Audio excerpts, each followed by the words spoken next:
douleurs articulaires seraient dues à des bactéries intestinales. Est-il possible que les bactéries intestinales influent sur les douleurs articulaires? Selon différentes études, ces microbes pourraient bel et bien affecter le système immunitaire et provoquer des problèmes dans d'autres parties du corps. L'arthrite rhumatoïde est une maladie qui se produit lorsqu'il y a une dégradation du cartilage, ce qui provoque une inflammation et de la rigidité dans les articulations. Même si de nombreuses études ont pu déterminer les facteurs de risque qui peuvent déclencher ce type de problème de santé, les experts ne sont toujours pas certains de ce qui pourrait être la cause directe de leur survenance. Dans la recherche d'une cause initiale aux problèmes articulaires, un groupe de chercheurs s'est concentré sur l'étude d'un coupable potentiel, qui n'avait pas été pris en compte jusqu'alors, les bactéries qui vivent dans nos intestins. Des études récentes ont permis de déterminer que les bactéries de nos intestins peuvent être à l'origine de différentes douleurs articulaires, et notamment dans le cas de l'arthrite rhumatoïde. De plus, elles pourraient être également en lien avec des maladies qui perturbent le système immunitaire, et qui provoquent bien d'autres problèmes chroniques. Des bactéries dans les intestins, l'une des causes des douleurs articulaires. Dans une étude menée en 2013, le Dr. José Scher, rhumatologue de l'Université de New York, aux États-Unis, a découvert que les personnes souffrant d'arthrite rhumatoïde étaient plus disposées à développer dans leur intestin une bactérie intestinale appelée Prevotella copri, que ceux qui ne souffrent pas de cette pathologie. Dans une autre enquête publiée en octobre de la même année, Scher fait état que les patients souffrant d'arthrite psoriasique ont des niveaux plus faibles de certaines bonnes bactéries intestinales importantes.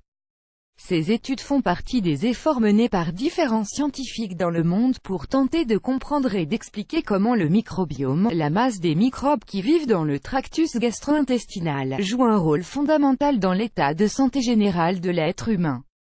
Il a été estimé qu'1 milliard d'espèces de bactéries différentes vivent dans notre intestin, et qu'elles peuvent représenter entre 1 et 3 kg de notre poids corporel. Récemment, des scientifiques tentent de démontrer que ces organismes jouent un rôle très important dans la santé humaine. Même si certaines peuvent être à l'origine de différentes pathologies, d'autres nous protègent face aux attaques extérieures. Les bactéries intestinales affectent le système immunitaire. L'immunologue Vinat Taneja, de la clinique Mayo de Rochester, dans le Minnesota, assure qu'il est de plus en plus clair que ces microbes peuvent affecter le système immunitaire, en provoquant des maladies qui ne sont pas naturellement présentes dans les intestins, et que les douleurs articulaires sont en lien avec ces bactéries. Les chercheurs ont été surpris par les découvertes de leurs études, car les bactéries intestinales influent bien plus sur le système immunitaire que ce que l'on pensait jusqu'à présent. Au cours des dernières décennies, les cas de maladies auto-immunes ont augmenté et de nombreux scientifiques pensent qu'une partie du problème est à chercher du côté des bouleversements qu'a pu connaître la flore microbienne du fait du style de vie moderne. La bactérie Prevotella copri à l'origine des douleurs articulaires. Les microbes influent incontestablement sur la santé des intestins, un lieu dans lequel se trouvent plus de 2/3 des cellules immunes du corps. Durant le processus de digestion, le tractus gastro-intestinal doit lutter contre un flux constant de microbes étrangers, qui peuvent provenir des aliments, et qui doivent être analysés pour savoir s'ils sont dangereux pour l'organisme. Pour accomplir cette fonction, les intestins ont développé un système immunitaire très performant, dont les effets s'étendent à d'autres organes. Les cellules immunes qui vivent dans l'intestin ont la capacité d'activer les cellules inflammatoires de tout l'organisme, dont celles présentes dans les articulations.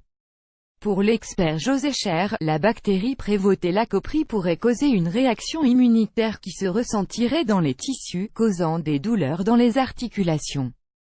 Une autre théorie consiste à penser que cette bactérie pourrait déplacer les microbes bienfaisants de l'intestin, ce qui causerait une fragilisation de l'ensemble du système immunitaire. La troisième voie scientifique sur ce sujet, qui reçoit actuellement le plus de soutien, tend à prouver que les personnes qui présentent des concentrations importantes de Prevotella copri connaissent une baisse significative de Bacteroides fragilis, une des bonnes bactéries qui protègent notre système immunitaire. Les résultats de ces études ont donné lieu à de nouvelles investigations. Celles-ci entendent développer de nouvelles stratégies afin d'utiliser les bactéries comme un traitement pour guérir les maladies immunitaires. De fait, les experts de santé recommandent déjà la consommation de probiotiques, c'est-à-dire de bonnes bactéries, pour restaurer la flore intestinale, et traiter des problèmes de santé comme l'acné, l'insomnie, ou d'autres troubles liés à l'état de santé des intestins.